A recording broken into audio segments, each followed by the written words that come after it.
Jeff, a resident of Dayton, Ohio, enjoyed taking his 3-year-old son, Miles, for drives. The car rides were their special time together. On one sunny afternoon, Jeff decided to take Miles out for a drive through the countryside. Miles sat in the back seat, happily singing his favorite songs, his small voice filling the car with joy. As they drove along a quiet road, they passed by a modest cemetery. This cemetery was not like the grand ones with towering headstones and statues.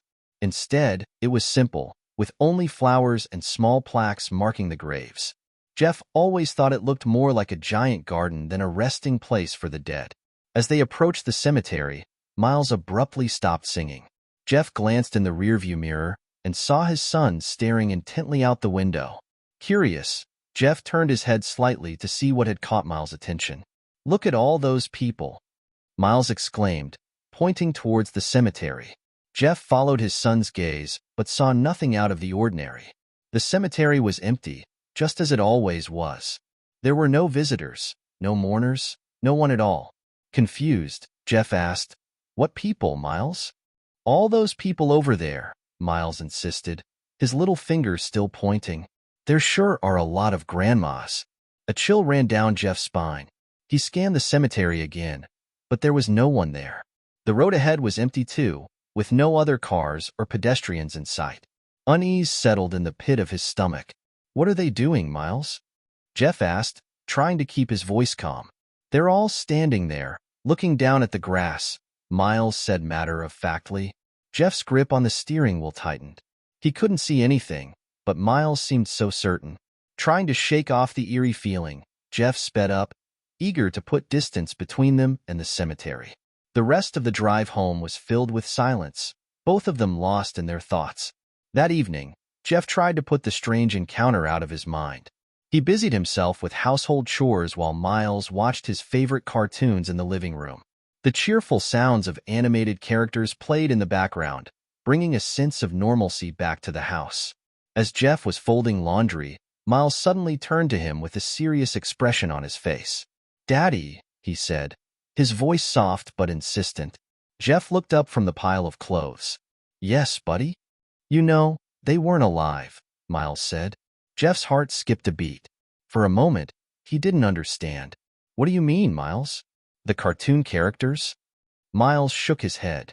"No, not the cartoon. The people we saw at the garden. They were all paused." Jeff felt a shiver run down his spine. "Paused? What do you mean by paused, Miles?" "They were just standing there, not moving. Like statues," Miles explained, his eyes wide with the innocence of a child who didn't quite grasp the gravity of his words. Jeff swallowed hard. He didn't know what to make of his son's words. Could it be possible that Miles was seeing something he couldn't? Was it just a wild imagination? Or was there something more to it? Jeff couldn't shake the feeling of unease that had settled over him since their drive past the cemetery. Over the next few days, Jeff couldn't stop thinking about what Miles had said. His son's words echoed in his mind, haunting him. Determined to understand what had happened, Jeff decided to do some research.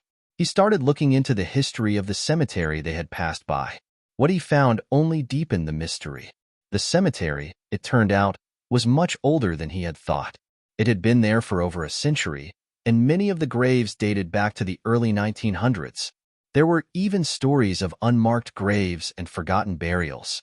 Jeff also came across local legends and folklore about the cemetery. Some people claimed to have seen strange lights at night, while others spoke of ghostly figures appearing and disappearing among the graves.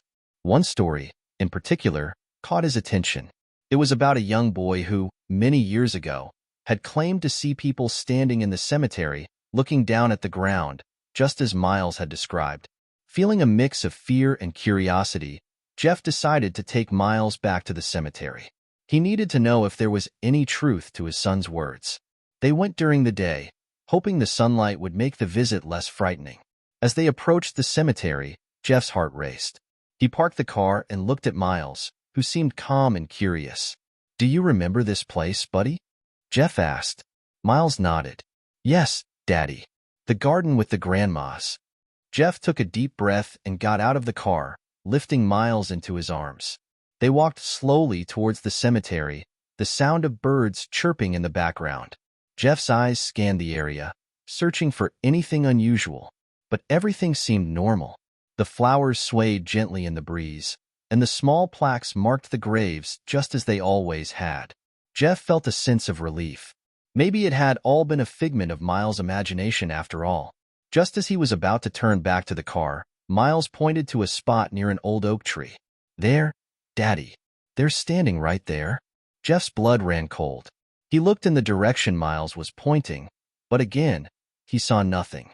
The area was empty. He crouched down to Miles' level, his voice trembling. "What do you see, buddy?"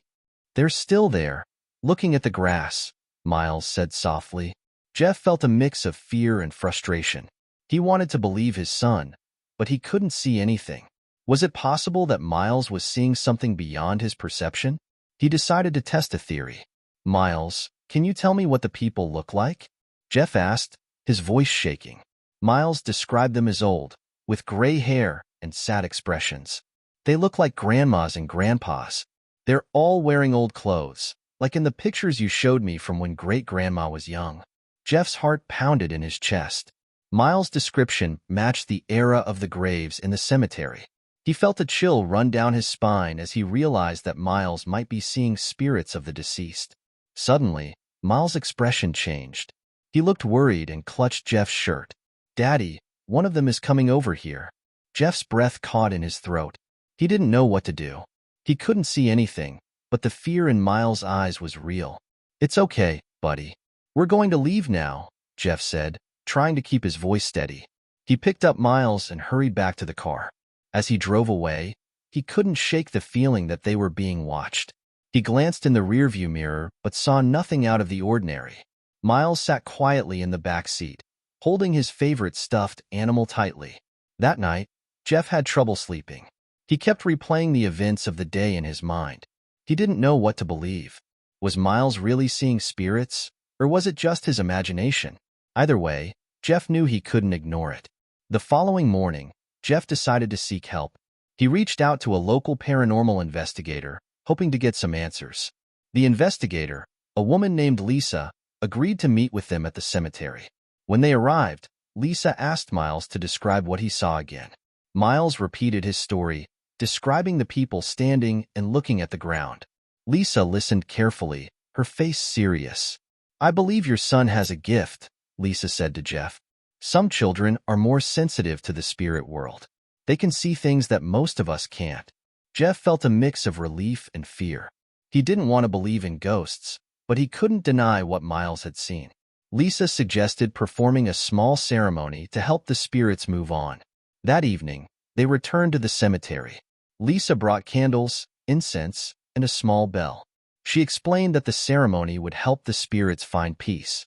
Miles watched with wide eyes as Lisa lit the candles and began to speak softly, calling on the spirits to find their way to the light. As Lisa rang the bell, Miles suddenly smiled. "They're leaving, Daddy. They're going home." Jeff felt a wave of emotion. He couldn't see anything, but he trusted his son. He hoped that the ceremony would bring peace to the spirits and to their family. After the ceremony, they left the cemetery for the last time. Jeff felt a sense of closure. He didn't know if he believed in ghosts, but he believed in his son. He knew that Miles had seen something extraordinary, and he was grateful that they had found a way to help. In the weeks that followed, Miles didn't mention the cemetery again. He seemed happier, and Jeff felt a sense of peace. He didn't know what the future held, but he was ready to face it, knowing that he and Miles could handle anything together.